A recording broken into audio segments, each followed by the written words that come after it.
Tonight, we are joined by former Labor Secretary Benny Laguesma, one of the 9 members of the board of the Social Security System, to explain why the President vetoed a bill that will grant 2,000 pesos across the board hike in the pension benefits of SSS retirees. Good evening, sir. Welcome to NewsLife. Good evening, Richmond, and good evening, Charms. Good evening, sir. Good evening to our televiewers. Yes, sir. Actually, your presence here is very important right now, no? Because a lot of people are very upset about the President vetoing an increase of 2,000 pesos in their pensions, no, for the SSS pensioners. Is the President actually justified in doing that, sir? Let me first commend the President for doing a very tough but unpopular decision.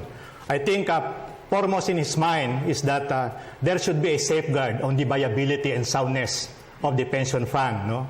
It's not actually saying that there is no need to make adjustments, but under the law itself, Richmond and Charm, there is a mechanism for that. No? In fact, it was Congress who put in place that mechanism.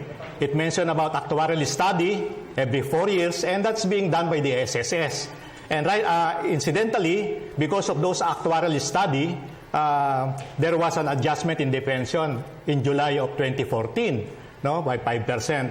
So it emphasizes that SSS is not actually sleeping on its mandate. No, but what is important, and this has been emphasized by the President himself, is that when we do try to adjust or make meaningful social protection, the need to make the fund viable and sound is always there, because the benefits are not only enjoyed by the member himself, no, or herself, but rather it cuts across or goes beyond the lifespan of the member pensioner. No?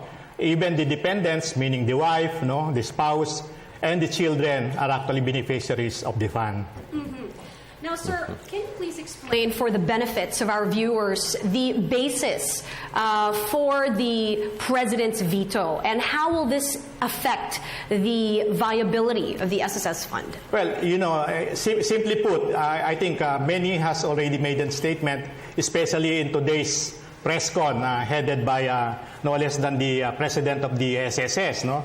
And this was further amplified by the Speaker and the Senate President, that, you know, when you grant something, I think it must be based on the financial viability of the fund to continue providing the benefits which are expected to be given by SSS. A simple calculation will show that a 2,000 increase, actually multiplied by the existing pensioners, which is around 2.1 million, will give you the figure of something like more than 4 billion a month. In any given year, say 2016, that will total up to 56 billion, because SSS also gives a 13-month pay for the pensioners. No? So looking at the income of the SSS, no, we are fortunate that over the last 2 or 3 years right now, we are able to have some income in our investment efforts, and this actually complements the contributions being given by the members. No? Which is how much, sir? Around how much? Last 2014, total of something like 44 billion. Okay. In investment, I think we had something like 36 billion. And in the contributions, after paying the benefits due, its members who are entitled to be given the benefits, then it's 44 billion. No? So can you imagine if SSS will have the burden of paying annually 56 billion, then that puts SSS in a deficit. Mm-hmm. And while under the law, government is mandated to guarantee the soundness, I think it's not good governance or prudent management of the fund coming from the members of the SSS that you will rely on government subsidy or government guarantee. The fund has to be kept viable, not just for the present pensioners, for future pensioners like maybe you, Richmond and Charms, and most of our younger members of the SSS, to make sure that they continue to contribute and be encouraged to be part of the system. I think, sir, what a lot of people don't understand is, for instance, the government pays out the 2,000 pesos per month to the 2.1 million pensioners. I mean, how long can the fund actually last? Well, the estimate is that it will be until 2029 or 2029. 2027, no? Depending on certain developments. That's why, since the fund is rather healthy and viable, it's not also good to more or less, like there's a saying, todo biyaya, bukas wala, no? So, if you have 31 or 32 million SSS members, we are not saying that we should disregard the pensioners because, like in my case, I just recently turned to be a pensioner. But I look forward also to being able to provide the younger generation of the return of their investment, no? Kasi SSS, meron siyang slogan, no? Inyong kontribusyon, ipong magbibigay proteksyon. So, that means the mandate for the SSS is not just to provide meaningful benefits, but to make sure that there is a balance between the soundness and viability of the fund and the ability of the fund to be able to satisfy the needs of our members. I see. Is it as simple as increasing the contribution of the members just so that these 2.1 million people can avail of a 2,000 peso increase per month? Is it that simple? That's not simple because let me just give you a specific example. Before this administration took over the helm of government, the rate of contribution was 10.4%. And the monthly ceiling is 15,000.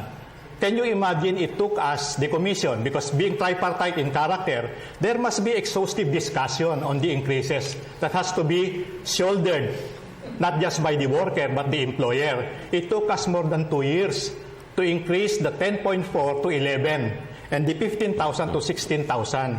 No? And because of that, the fund life of the system, the fund life of the pension, no? The fund of the SSS from its expiry date of 2039, it was stretched to 2042. But if you try to now implement a 2,000, you set it back, no? And as I said, based on their estimate, it will be at the latest 2029, and at the earliest it's 2027. Of course, I'm not saying that SSS or the Commission will not be doing anything, no?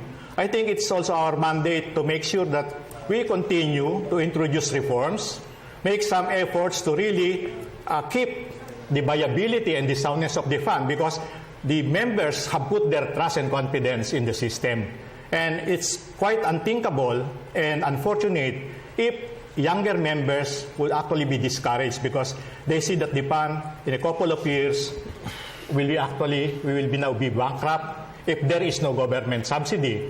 And as I said earlier, it's not always prudent and good management to always rely on a government subsidy because at the end of the day, the bottom line is the taxpayers, you and the rest of us will be the ones shouldering whatever subsidy that have to be extended to SSS. Now, sir, we would just like to also find out, the SSS management had also increased the benefits of its members in the recent years. Can you tell us a little bit more about that? Yes, it did. As I was telling earlier, in 2014, the pension was increased by 5%. The death benefit, the funeral benefit, which used to be 20,000, it's now maximum of 40,000. And that clearly illustrates that the SSS actually is regularly doing its task, of reviewing, but of course you base it on the study which will actually focus on economic and demographic factors. You cannot just out of thin air say we grant this thing because the lives and expectations of the members would have to be considered very seriously. I see. Now, sir, was it really necessary for Congress to pass it into law when, in fact, perhaps the SSS also has its own system in place to be able to do it on its own? That is a rather tough question, but as you pointed out, the law itself, RA 8282, provided the mechanism, wherein it says there will be actuarial study every 4 years, and then this will be presented to the Commission, which will deliberate on the recommendation. And whatever will be the results, and if ever there will be a need to increase any particular benefit being given or extended by SSS, this will be recommended to the President per the law, according to the law, and the President will have the say to approve or disapprove whatever recommendation. So Congress itself, by the law it has enacted, has given that mechanism. No? Even the adjustment of the premium, the rate of contribution, and the monthly salary ceiling, that's also to be recommended by the Commission to the President for approval. So that's the mechanism provided for under RA 8282. Maybe I think it's not saying that Congress is not empowered to review, amend, or revise, but because that is principally the task of our legislature, no, to enact laws. But I think they also have to take into consideration earlier laws that they themselves have enacted, and then try to put this in sync so that the intention, the objective of providing a viable and sound fund for the SSS would not be endangered.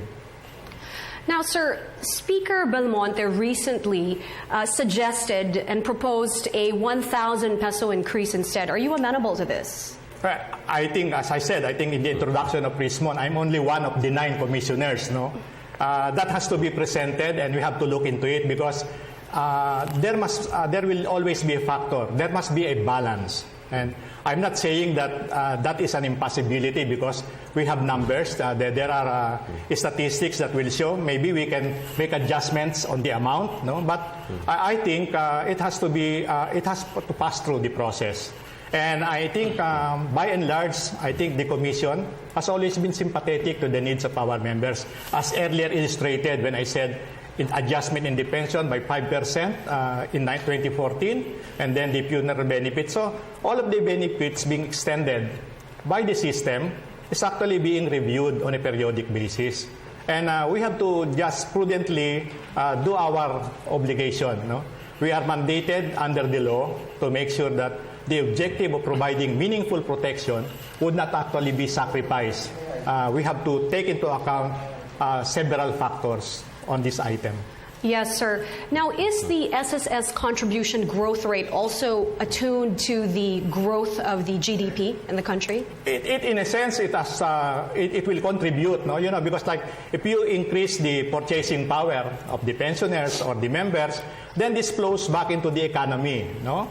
Like we heard the reaction of some of our beloved pensioners that, you know, this will go a long way in helping them in their purchases of medicine and some other basic requirements. I think in a sense it will be helpful. No? So that's why these are also another aspect that has to be put in the deliberation of the Commission. Right. Now, sir, before we end this very interesting interview, for the benefit of the public that is listening right now and would also like to hear your views as well, would there be a compromise, perhaps, an effort of the SSS themselves to assuage the general public in terms of their reactions and maybe the things they don't understand? I think personally, as I said, I have to emphasize, I'm just one of them. I think we have to make a balance, no? Compromise always is a good strategy to be able to more or less have a win-win solution. But at the end of the day, you have to consider what I always have emphasized earlier, and I think it has always been also emphasized by the President himself and as well as by the Speaker and the Senate President, that there must be a balance always. No, the objective in the ultimate would always be to preserve the viability and soundness of the fund so that all those who have contributed, pensioners as well as non-pensioners at this moment, should be able to reap the benefits of what they have contributed or flow back to the system. All right, sir. Any other final words for our listening audience? Well, I think, as I said earlier, this is quite a popular and emotional issue, but I think we should like to make an appeal that they should look into all the ramifications, the consequences, and at the end of the day, the welfare and the protection of all the members, pensioners, future pensioners, as well as younger members, would always be primordial, not only to the Commission, to the system, but also in the minds of our President. All right. Thank you so much, sir, for your time this evening. Thank you, sir. Yes, we'd like to thank you so much, former Labor Secretary Benny Laguesma, a member of the board of the SSS.